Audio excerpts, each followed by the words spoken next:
Hi guys, what is going on the Reykjanes Peninsula? It's very, very concerning and there's a lot of news that I want to show you today. So look at who's here with me. It's the laughter of all the people when I'm walking along with the doggies in the buggy here. So I'm going to have fish and chips now, and then I will go inside and I will tell you what's going on. Hey guys, we have a very unique situation again in Iceland, and that is really strange to me, but you know, it doesn't surprise me anymore. So the situation that they have is very unique, a situation that scientists are saying they have never had before. And the eruption still keeps going, but the land is rising underneath Swartsengi again. So will that mean that we could see a second eruption or a blast into the current eruption? Yes, but we'll talk about this in a minute. So while the civil defense, the police chief of Sudorns, and all the emergency personnel are trying to figure out what to do, the contractors are driving around, they're working, you know, the defense walls of Grindavik need work and need to be worked on. And while all that uncertainty is going on, the Tourist Association, no, not the Blue Lagoon this time, guys. The Tourist Association is thinking about the best way to get access to the current eruption. And you're like, what? I mean, really? Wait a minute. Really? So guys, of course, if you know me, you know that I have to talk about this. And then after that, we talk about what's going on with this eruption. And that is very interesting because there's new data. What is going on with the magma chamber underneath the Blue Lagoon and the Swartsengi power plant? How full it is and what could that mean? And this is just mind blowing if you find out what that is, that these tourist association want to get access to the eruption. And what do they want to do? The tourism agency is considering to open up the access to these eruptions, to the craters. And but of course they're saying in order for that to happen, it's necessary to ensure the safety of the people, make parking lots and walking paths. Do you ensure the safety of the people? I mean, aside from the fact that there's an eruption and that maybe we could see another one somewhere in that area, not in the same crater maybe. To have a parking lot and a walking path, that doesn't really ensure the safety of the people. Aside from the teeny tiny fact that there is gas pollution and the winds are changing and it's blowing into populated areas on a regular basis. The Blue Lagoon had to be closed a few times because of that. It has been blown into Grindavik, into Keflavik, even to the capital area. So that is another concern, people walking there. Because if they're walking, they can't get away from it fast enough, right? But, you know, they have met and now they're brainstorming how they could make money out of this probably. That's my opinion, guys. Let me know what you think. But I'm so tired of this constant, let's make money in that area while there is a natural disaster going on, while the residents of Grindavik are fighting to go on with their lives. They have just been on Thursday in the capital area in Reykjavik on a public place protesting because the government company that was formed together with the natural disaster insurance in order to pay out their homes, they are not doing what they said they would do. It's way too slow. People losing out on their purchase contracts and other homes, and now the prices have gone up. They're in limbo. Some of them are living in RVs and caravans. Wohnmobil in German for my German viewers. So crazy, crazy, crazy. So what do they want to do? And especially, we just had in a statement of the civil defense and the police chief of Sudorns who said, we don't have the manpower to babysit tourists in that area. We're busy enough with what is going on already. That's not our job. And we don't have the manpower to do it. So, but they're still now starting another discussion. How? If the civil defense and the rescue teams say we don't have the capacity to supervise something like this. Let's look into this. I'm upset again because it's just, I hate it when innocent tourists that are, some of them stupid enough that they would go there, are being brought in limbo and potential danger because of money. It's not necessary. So they're discussing how the public could be given access to these eruption and how they could access the eruption. But the police says the area can't be unrestricted because they do not have the capacity to provide security. So that's why they're saying if you do that, you have to hand the supervision of this activity in the hands of others than us.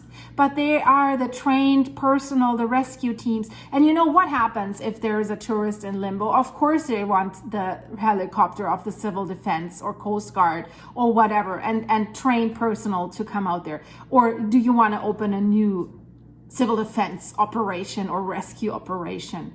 It's crazy. And for what? There's life cams where you can see the eruption safely from a distance. It's like with the Titan submersible. Check out my playlist about that, where they had to go in a non-classified, non-certified sub out of a material that is known not to work in that depth. But you have to take tourists down there because of money. And then you know what happened. If not, check out my Titan submersible playlist. So this eruption was closed to the public from the beginning because it was too dangerous. To walk out there, you would have to walk about lava rock and it's like 4 kilometers from the Blue Lagoon. So back and forth, it's like an 8-kilometer walk from the parking lot of the Blue Lagoon. There were a few nerds that parked at the Blue Lagoon once the Blue Lagoon was reopened and then walked to the eruption site. But you know, people are exhausted then, it's getting cold, they need to be rescued, they don't have any water. And what if the wind changes and there's gas pollution? Do they have gas masks with them? I hardly doubt it.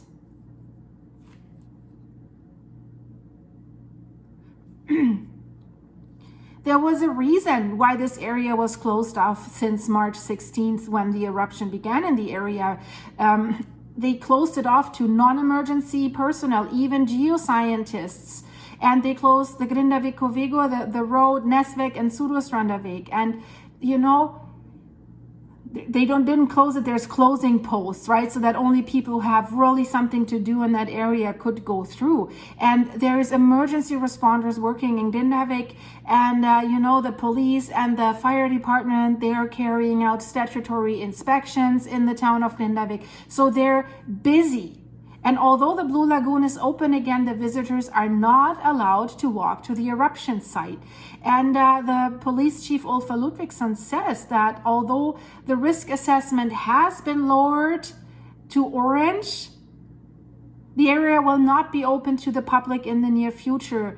But he says it's under review. My opinion is that he's always getting pressure from officials. He got pressure to open up Grindavik. He got pressure to say yes to open up the Blue Lagoon, because in statements he always says, well, I don't want anyone in the area, that area that's marked on the hazard map. And he also said, you know, whoever enters these areas is on their own. It's on the website of the civil defense. You are there at your own risk and you are responsible for your own actions and inactions. So they're not taking any responsibility for something that happens, probably even in the Blue Lagoon, right? So the Tourist Association have even put together a committee. They want to do this, but on the other hand, the police says, and Ulfa Ludvigsson makes that very, very clear. He says police and rescue teams are not going to this mission that is related to the travel and tourist industry. I feel sorry for the guy because he must really be fed up with this. He's trying to keep people safe. He's trying to keep people out of this area, but they keep shoving in the tourists, all for money. Iceland is stunningly beautiful. Can't you just lead them somewhere else where it is safer, not to an active eruption site with a magma chamber that is filling up again to a level where it could trigger the next eruption or intrusion? What if it's underneath that future parking lot or near that parking lot? It's insane. And guys, do me a favor, if you like this video, leave it a like so that the algorithm pushes us a little bit further out. That will be great. And now back to the video. And those guys.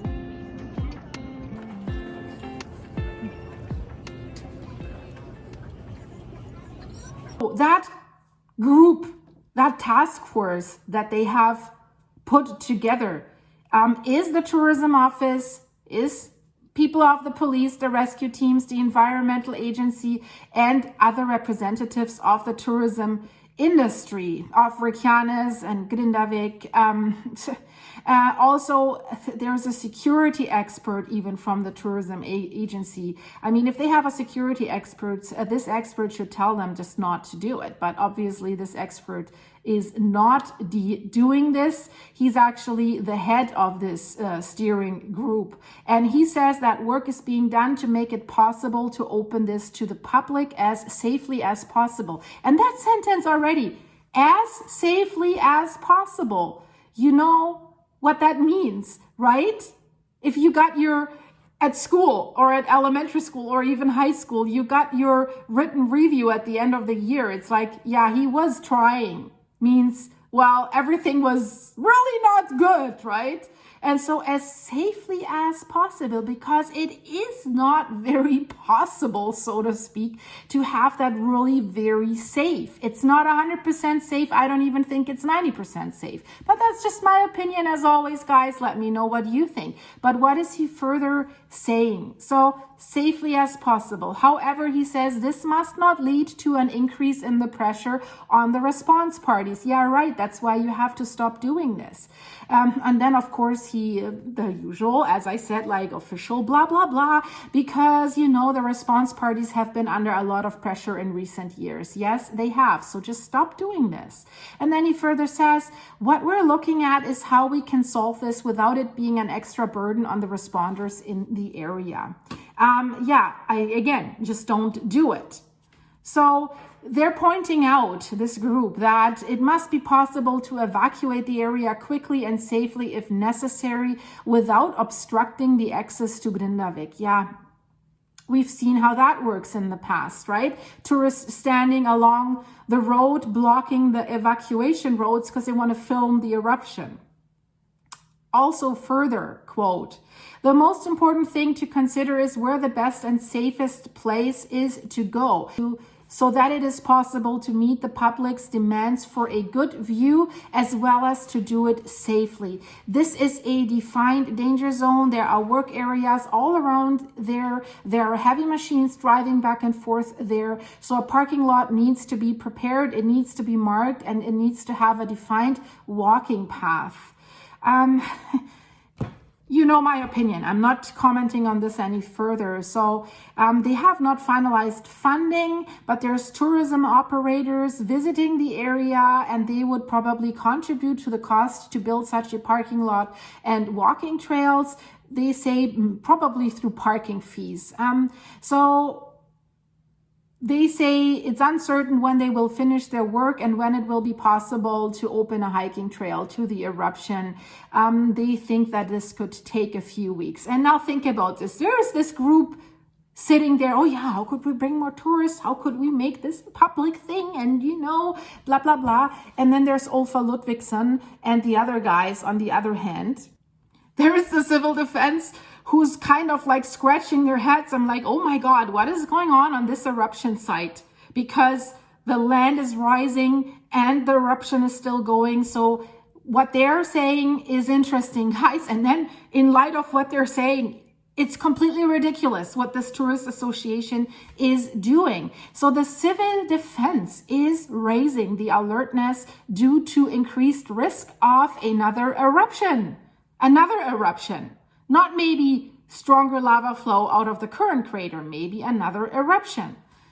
So they're saying they're prepared for the possibility of an eruption at any time. The magma accumulation and the pressure are reaching the limits that have so far, if we look back what started since November 10th, been the limit from, if there's that much in the magma chamber, it could trigger another magma flow or another eruption. And that's why the civil defense is saying we have entered a period of great vigilance and anything can happen at any time. That's what Vidar Reynesson, the head of the civil defense, is saying.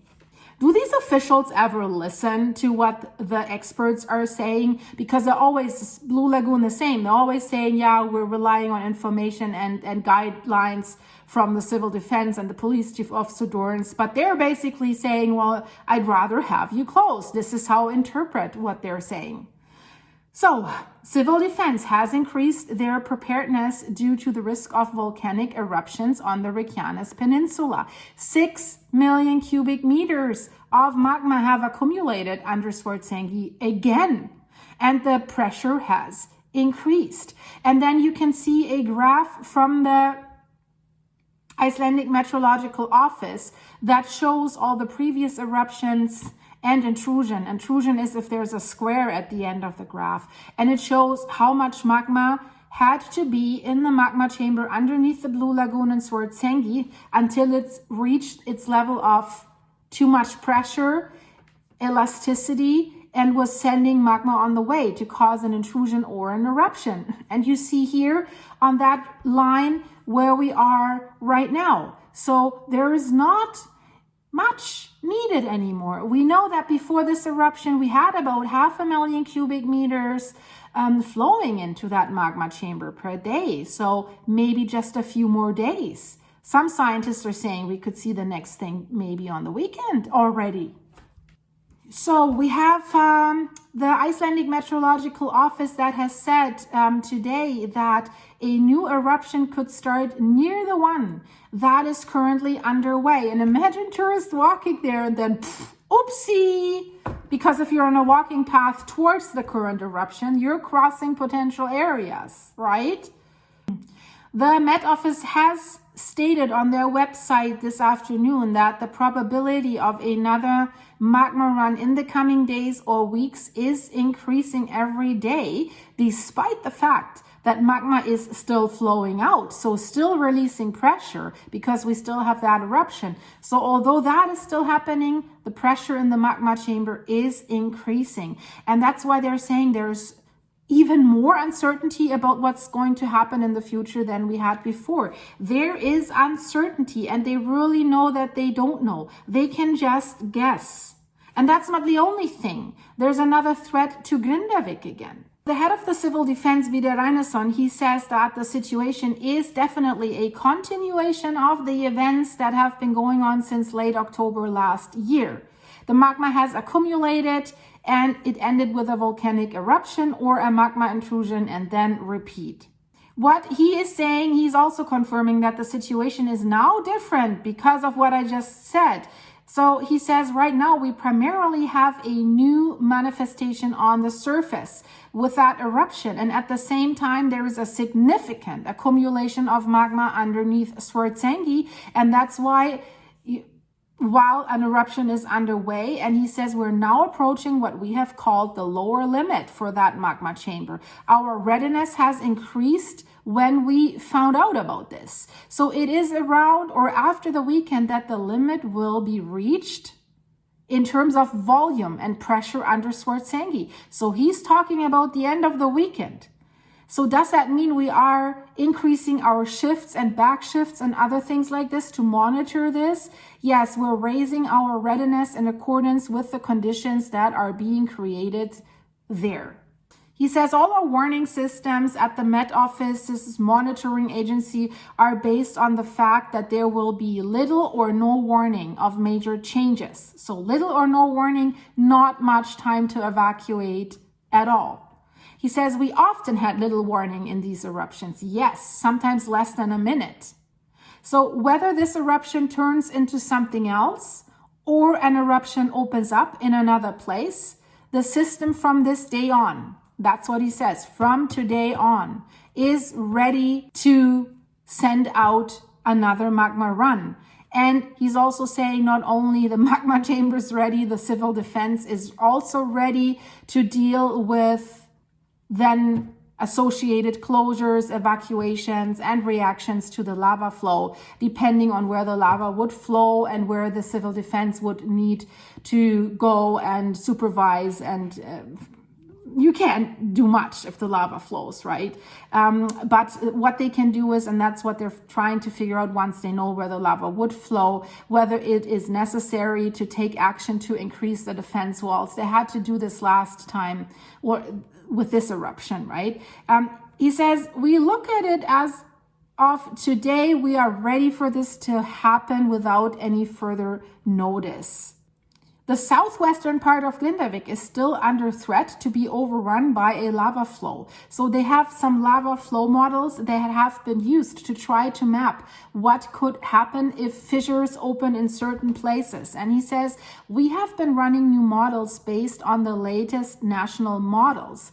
So based on the current models, after all the eruptions that they have seen, we can see that the dikes will continue to help divert the lava flow away from Grindavik or Swartsengi, but he says that it's not 100% safe and the land is constantly changing during these eruptions. And he says that they can see in their lava flow simulations, you know, you remember where we had that eruption in January, so close to Grindavik, and then a second fissure opened and burned down 3 houses. But thankfully that eruption didn't last long. But what he says, if there was an eruption the size of what we're having right now in that same area of January, that would lead the lava to the west of Grindavik and the westernmost settlement of Grindavik. And that area has not been fully defended by defense walls. And it could be covered by lava there. So he says we have not achieved full protection in the westernmost and in the southernmost district of the town, and that's why it could be run over by lava if it came to this, that an eruption would be in that area. Still, work is being done around the clock, 6 days a week, on the construction of defense walls in Grindavik. They're still working on this, making them higher, adding new ones. He says the work's going quite well, but he says it will take time as it is a massive project and they need to truck the materials there. So they're thinking that this work will last during the summer, but he says by the middle of May, the defense walls will be already well advanced and they probably will need this, probably earlier than that. And then he expresses concerns for people that are trying to walk to the eruption sites. He says those who walk from the road, access road, Grindavik-Vego, that's the road that accesses Grindavik and the Blue Lagoon. That's basically a north-south road if you come from Reykjavik or the Keflavik airport. So he expresses more concern for the safety of those people who are walking to the eruption sites. He says those who walk from Grindavik-Vego area and are walking in and over the magma's adaptation and flow area if something starts. Listen to this. He says basically what I hear from this is, do not send tourists in that area. Do not create a walking path. He says we're strongly against the fact that there are people going up in this area. And it is most likely that the magma will come up in this area again. And that lava will flowing in the direction of the walking path and the parking lot if there's people coming to that area. We have entered a period of great vigilance, but also uncertainty. And I'll close this video with this. Let me know again what you think. Let's discuss this. I think it's crazy to send tourists into the danger zones. Let me know, guys. Thank you so much for watching. Thank you so much for your ongoing support. So that was my update for today. Rudi hasn't caught any seagulls or birds that are coming really close. So I have to hold him very tight so that he doesn't jump into the water, because I can't put 3 doggies into the buggy. And Rudi's the one who usually doesn't remain quiet, so I have him out. So guys, if you like this video, please leave it a like. And if you're new here, it would be awesome to have you as a regular. So please subscribe, and I hope to see you soon with another update. Bye bye.